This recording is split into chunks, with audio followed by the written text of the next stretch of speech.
حاضرین جمعہ، اسلامی بھائیوں، بزرگوں، جوانوں، ماں و بہنوں، عزیز بچوں، اللہ رب ذوالجلال کی بڑائی اور کبریائی کے بعد جناب محمد رسول اللہ صلی اللہ علیہ وسلم کی ذات پر بے شمار درود و سلام کے پھول نچھاور۔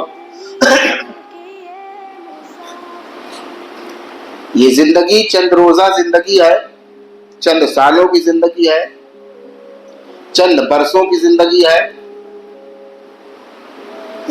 اس لیے دنیا کے اندر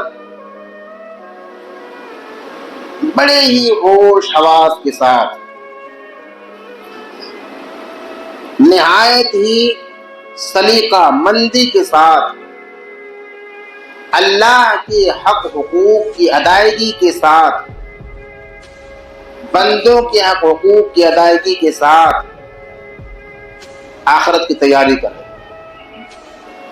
آئے دن کہیں نہ کہیں کوئی نہ کوئی وفات پاتا ہی رہتا ہے۔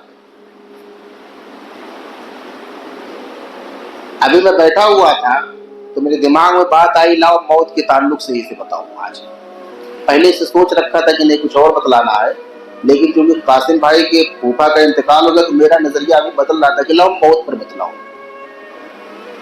بہرحال میں بتا چکا ہوں، آپ یاد رکھیں کہ آپ کو ایک دن مرنا ہے، اس لیے اللہ رب العزت کے پاس جو آپ کو حساب دینا ہے، حاسبوا قبل ان تحاسبوا، حضرت عمر رضی اللہ تعالیٰ عنہ کا یہ قول ہے، اس سے پہلے کہ آپ کا حساب لیا جائے دنیا میں اپنا حساب بنا لو۔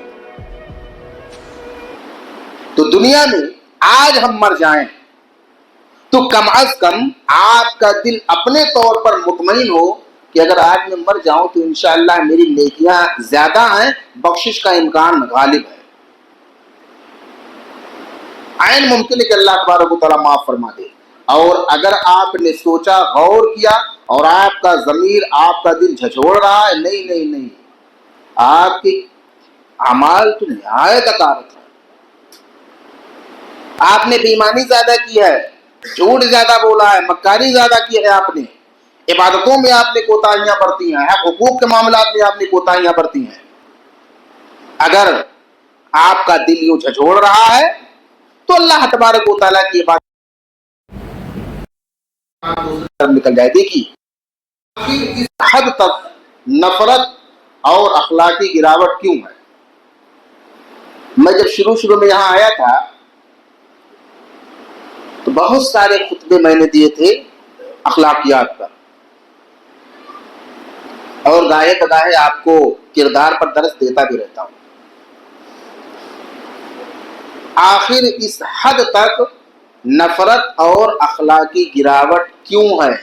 کہاں؟ سماج میں۔ نفرت کہاں ہے؟ ہمارے دلوں میں۔ کردار کی گراوٹ کہاں ہے؟ ہمارے عمل میں۔ کیوں ہے؟ جب ہم غور کرتے ہیں تو نہ ہمارے وعدے کا خیال، نہ زبان پر کنٹرول، اور نہ ہی ہمارے اعضاء و جوارح پر کنٹرول ہے، نہ ہی آپس میں معاملات میں ہم پکے ہیں۔ جھوٹ ہمارے یہاں، مکاری ہمارے یہاں، بدکرداری ہمارے یہاں، بدعمالی ہمارے یہاں، بدزبانی ہمارے یہاں۔ کیوں؟ اور نفرت اس حد تک، اللہ کی پناہ، ایک سگا بھائی دوسرے بھائی کو اگر آپ ترقی کرتا ہوا دیکھے گا برداشت نہیں ہے، ایک پڑوسی دوسرے پڑوسی کو آگے بڑھتا ہوا دیکھے گا برداشت نہیں ہے۔ اچھا یہ مسلمانوں میں زیادہ ہے، غیر مسلموں میں کم، مسلمانوں میں زیادہ ہے۔ حضرت ابو ہریرہ رضی اللہ تعالیٰ عنہ، حدیث کی راوی، صحیح مسلم کی حدیث ہے۔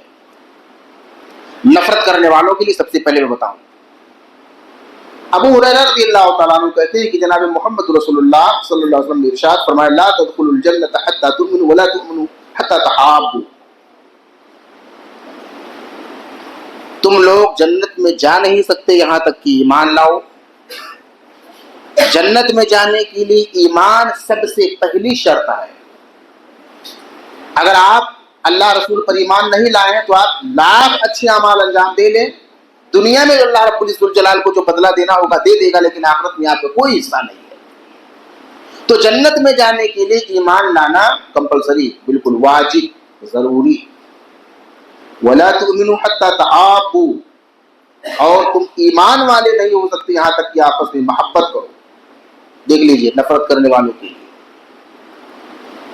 جب تک ہم آپس میں محبت نہیں کریں گے ہمارا ایمان ہی نہ مکمل رہے گا. جیسے نماز پڑھ رہے ہو نا، روزہ رکھ رہے ہو، زکوٰۃ دے رہے ہو، پیسہ ہوا حج کر کے آ گئے، اور بہت سارے اعمال آپ انجام دیتے ہو، اسی طریقے سے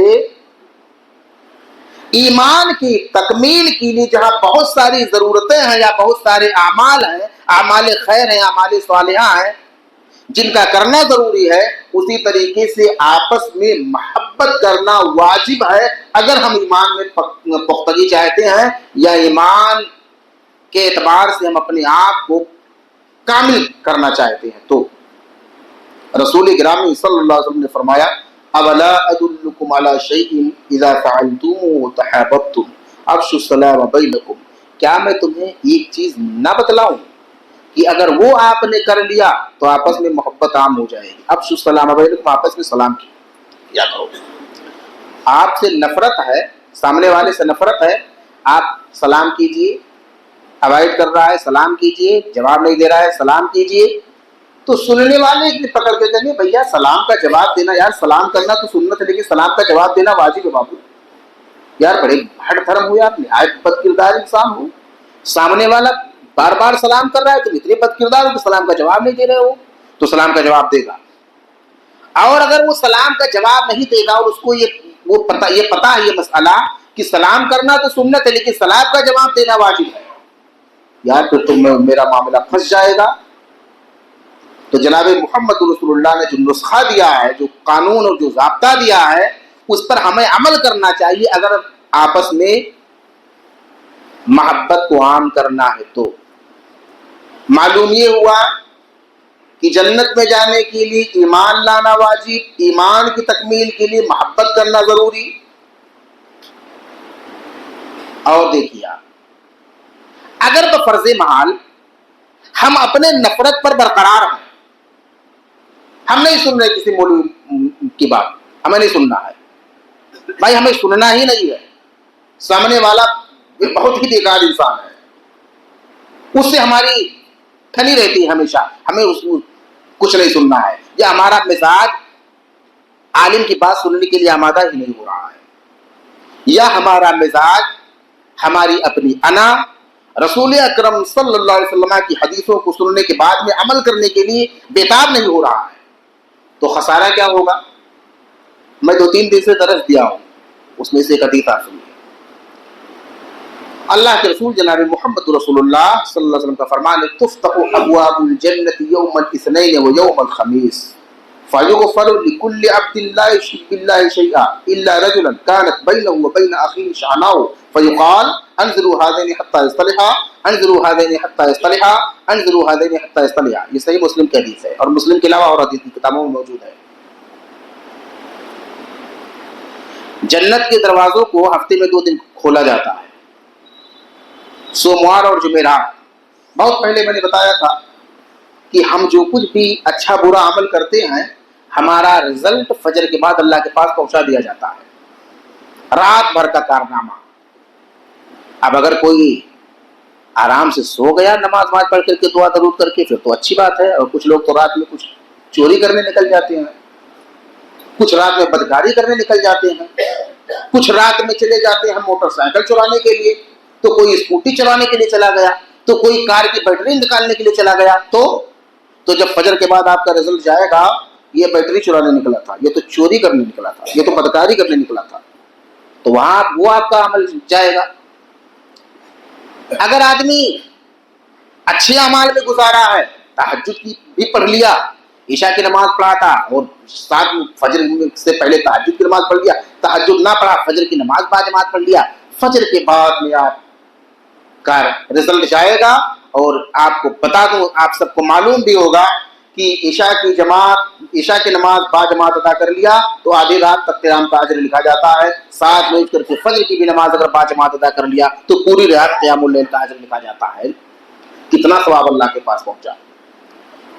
پھر اس کے بعد فجر کے بعد ظہر آئے، ظہر کے بعد عصر آئے، یعنی فجر سے ظہر کے درمیان، ظہر سے عصر کے درمیان جو کچھ بھی ہم نے کارنامہ انجام دیا ہے، ہم چلے گئے مارکیٹ میں، جھوٹ بولا وہاں ہم نے کاروبار کیا جھوٹ بول کر کے، مکاری کر کے، تو ہمارا رزلٹ پھر عصر کے بعد پہنچے گا، اور ہفتے کا رزلٹ 2 دن جاتا ہے، سوموار جمعرات، سوموار اور جمعرات کو جنت کے دروازے کو کھولا جاتا ہے، تو اللہ تبارک و تعالیٰ تمام کے تمام لوگوں کی معافی فرما دیتا ہے، ان تمام بندوں کی جس نے اللہ کے ساتھ کسی بھی چیز کو شریک نہ ٹھہرایا ہو، کسی پیڑ کی پوجا نہ کی ہو، کسی شیطان کی پوجا نہ ہو، کسی درخت کی پوجا نہ کی ہو، پہاڑ سورج چاند ستارے کی پوجا نہ کی ہو، کسی دیوی دیوتا مورتی کی پوجا نہ کیا ہو، کسی درگاہ پر جا کر کے سجدہ نہ دیتا ہو، اللہ تبارک و تعالیٰ ان تمام لوگوں کی معافی فرما دیتا ہے۔ ایک آدمی پھنس جاتا ہے، پھر بھی شرک نہیں کیا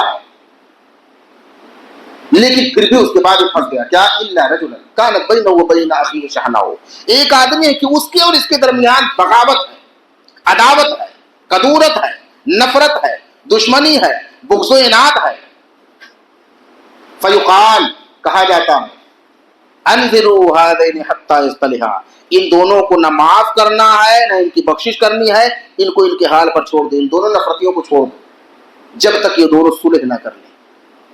اب پھنسا معاملہ، جتنے لوگ اوپر سے نیچے تک نفرتی ہیں، نفرت کرنے والے ہیں، جب تک آپ اپنی نفرت کو محبت میں بدل نہیں دیں گے، اپنی عداوت کو آپ محبت میں چینج نہیں کر دیں گے، آپ بغض و عناد کے تعلق سے صلح نہیں کر لیں گے، اللہ تبارک و تعالیٰ معافی نہیں کرے گا۔ اچھا، معاف نہیں کرے گا تو اس سے کیا بگڑنے والا ہے؟ قیامت کے دن تو معاف کر دے گا، کوئی بات نہیں۔ ایک اور حدیث آپ سن لیجیے، سنن ترمذی کی حدیث ہے، رسول اکرم صلی اللہ علیہ وسلم نے فرمایا الا انبئکم بافضل من درجۃ الصیام والصلاۃ والصدقہ، کیا میں تمہیں نماز، روزہ، صدقہ خیرات سے افضل عمل نہ بتلاؤں؟ قالوا بلا، صحابہ کرام نے عرض کیا اللہ کے رسول آپ ضرور بتلائیے۔ کہا اصلاح ذات البین، دو لوگوں کے درمیان صلح کرانا، یعنی دو نفرت کرنے والے ہیں، دونوں میں دوریاں ہو گئی ہیں، دونوں میں بہت زیادہ دوری، نہ خوشی میں بلانا نہ غمی میں بلانا، نہ خوشی میں جانا نہ غمی میں جانا، جنازے تک میں نہ جانا، تو اگر کوئی شخص تیسرا شخص آتا ہے اور دونوں کو ملا دیتا ہے، دونوں کے اندر صلح کرا دیتا ہے، تو رسول اکرم صلی اللہ علیہ وسلم نے فرمایا یہ نماز، روزہ، صدقہ خیرات سے افضل عمل ہے۔ وفساد ذات البین، اور دو لوگوں کے درمیان جدائی کروانا، الا وہی الحالقہ، خبردار یہ تمام نیکیوں پر پانی پھیر دیتا ہے۔ میں نے جب درس دیا تو بتایا تھا، یہ دیکھیے بلیک بورڈ ہے، لکھا ٹیچر نے کچھ اور صاف کر دیا، حلق اور قصر، حج عمرہ کرنے کے لیے جاتے ہیں، قصر کا مطلب ہوتا ہے قینچی سے کاٹ کے بال چھوٹا کر دیا، حلق کا مطلب ہوتا ہے صفایا کر دیا۔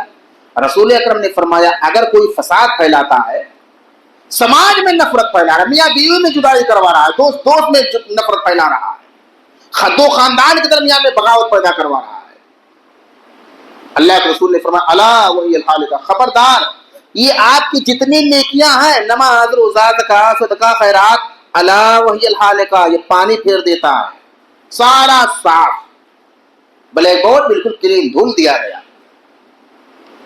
اس لیے ہوش حواس میں رہیے۔ اب آپ نکات کی شکل میں چند منٹ کچھ باتیں اور سن لیجیے، یہ رہی کچھ نفرت کی باتیں۔ دیکھیے ہم کیوں کسی کا استہزاء کرتے ہیں، کیوں کھلی لیتے ہیں؟